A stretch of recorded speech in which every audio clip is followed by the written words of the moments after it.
Welcome back to Game Room Theater, guys. I'm really excited for today's video. As you guys know, I've been reviewing a whole lot of projectors in many different price points and many different styles and types, you know, from triple lasers to single lasers to LED based. This just so happens that this is the BenQ V5800. Works great when you've got ambient lighting to deal with. But how about in a dedicated theater space? By the way, check out how awesome this image quality looks. And today I'm happy to share with you the BenQ W5800. This just launched. It costs about 6,000 bucks. I'm going to see how this stacks up with a few other projectors in its price category and if this is going to be a keeper or not. So please watch the rest of this video so that you also can make an informed decision. The reason why this one is special and it's at a different price point as well, it's because the glass, and I'll talk about it in a lot more detail, the lens flexibility in terms of where you can install it, that makes a huge absolute difference. So in my particular space, guys, it's not a uniform room. What I mean by that is just look on this side. I have something structural there. It was going to cost many thousands of dollars to get that pushed out. So I didn't end up doing it, and they ended up building around it, which is fine, but it kind of throws off where this is. So as you can tell, it is not in the center. So this is the center seat, and this is centered to the seat, to the screen, but look where the projector is. It's way over there. So the last thing you want to use, guys, you only use it if you absolutely have to, and it degrades the quality of the picture, is using Keystone and stuff like that, like digital zoom and anything digital will crop the image, you lose resolution, lose quality. All right, let's go ahead and unbox this first. So when you open the box up for the first time, you'll notice that there's an envelope and it indicates that it's an individual calibration report. So let's open this up. This bypasses all of that. So I'll talk about that more in a bit more detail here. BenQ's commitment to color accuracy for their W5800 projectors is really impressive. Before production, they thoroughly inspect key components, and during production, specialized stations fine-tune white balance and ensure 100% of the Rec. 709 coverage in cinema mode. Each projector undergoes meticulous calibration, and all the color data is recorded in a cinematic color factory calibration report to guarantee out-of-the-box accuracy. And despite slight variations in mass production, BenQ minimizes deviations to match their strict specifications. And the rest of the items in the box are pretty standard: HDMI cable, a power cord, and some manuals. And lastly, you do get a pretty nice remote, and one of the good features is, of course, in a darkened room, you want to be able to see the buttons. It does light up individual buttons for a lot of your basic things that you may want to tweak while you're watching something. As for the aesthetics and quality, guys, it is a high quality finish, and I'm happy to see that it's dark, especially if it's going to go into a darkened, dedicated home theater space. You don't want to be able to draw attention to the device itself. And I'm happy to see that once it's installed, it disappears in my space. And by home theater projector standards, this is not a particularly large projector, and it doesn't weigh a whole lot. It's just over 20 pounds. Let's look at some of the key features of the BenQ W5800. This is a true 4K HDR home theater projector designed for large audio video rooms. With a 2600 ANSI-lumen blue laser, the beast delivers stunning brightness and true 4K UHD resolution with 8.3 million pixels. As for inputs, I'm not going to go through every single one of them, but I am surprised in 2024 at this price point, HDMI 2.1 is just not prevalent everywhere. And but you do get the HDMI 2.0B. One of them has audio return. By the way, I won't be talking about gaming performance at all because the input lag is really a negating factor. But I do have a dedicated gaming projector. This is the BenQ X3100i. It does a fantastic job. Now let me take this into the theater room and install it in the back on top of my JVC NX7 and let you guys know how that goes. And that wasn't too bad at all. As you can see, the blue phosphorus glimmering in my eye as I pass by. It's sitting on top of my beastly JVC NX7. You know, you've got a lot of versatility in terms of where you can place it, as I was talking about earlier. So let me first address a couple of things here. With the W5800 being at the price point that it's at, why would BenQ use the 0.47-inch DMD versus others that may be available?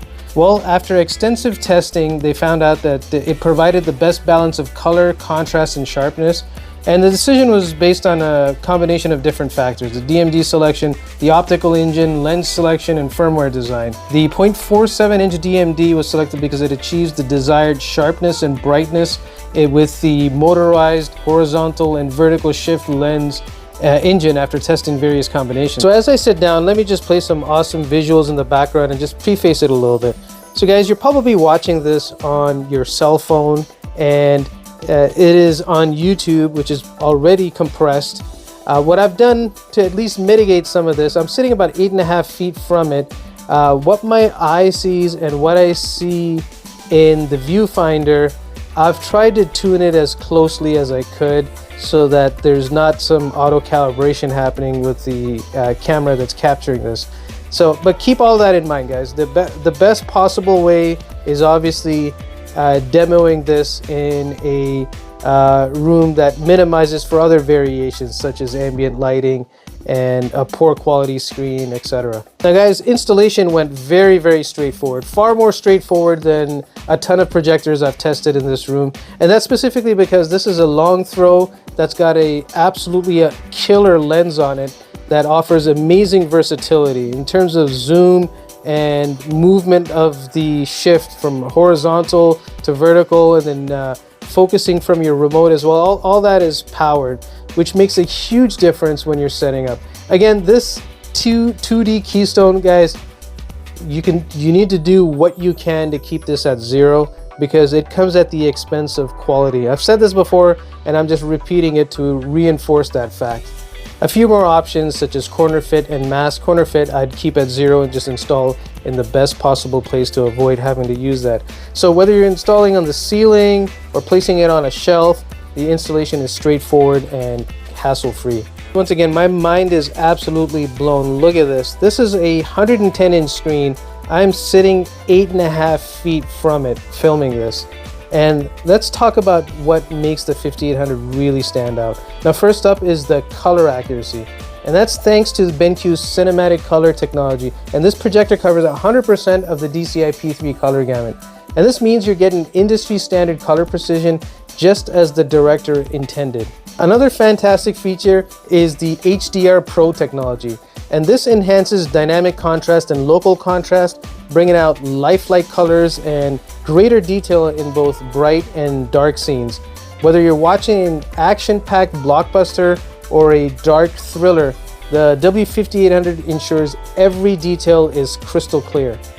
Now guys, this is once again a DLP projector, and sometimes there's some anxiety caused by whenever people hear that, you know, are they going to see rainbow effects, etc. The technology has improved so significantly, I can usually induce it by blinking fast and looking sideways, and that was mostly on legacy DLP projectors. This day and age, it's almost a foregone conclusion that you're not going to be able to see that. So guys, once again, playing a movie, and you have different modes, and I'll show you that in a second, but the clarity, the lens quality, absolutely incredible. When I compare it to my NX7, which you'll see in a few minutes here, I'll have side by side, you know, this, the naysayers will say that what you're looking at is pixel shifting magic. It's not true 4K or real 4K. Completely irrelevant. I have a JVC NX7 in the room, and I am kidding you not, that is a native 4K projector with a very high quality lens, yet this is even sharper than that. And again, this is a pixel shifter. That is a testament to really high quality optics and the optimization that BenQ has done. So I did have a friend come in to calibrate the projector. He was actually very surprised how accurate it was out of the box as well. I mean, you'll have variables in your room, so you'll have to adjust gamma and different things depending on lighting issues that you may have. Having said all of that, he had to do minimal tweaking, which was actually surprising. And that's, again, a testament to BenQ basically optimizing each unit and providing you a report on that optimization that I talked about earlier in the video. Resolution, color gamut, and dynamic range have become crucial for UHD display performance. And the W5800 excels in these areas, offering richer, more accurate colors and detailed, bright, and shadowy scenes through advanced color and tone mapping. And guys, sorry for being so superfluous, but the brightness I'm not used to, the colors, the pop, all of that is just absolutely mind-blowing. I wish you guys could see this in person. This was never going to be a fair fight, guys, but BenQ W5800 on the left and the 4-year-old JVC NX7 with about 400 hours on the bulb. And it is bulb-based, it's not laser. I do have it in high brightness mode just to try and come closer to the brightness level of the W5800. As you can see, color-wise and detail-wise, not much of a difference, but you can certainly tell some black level differences between the 5800 and the NX7.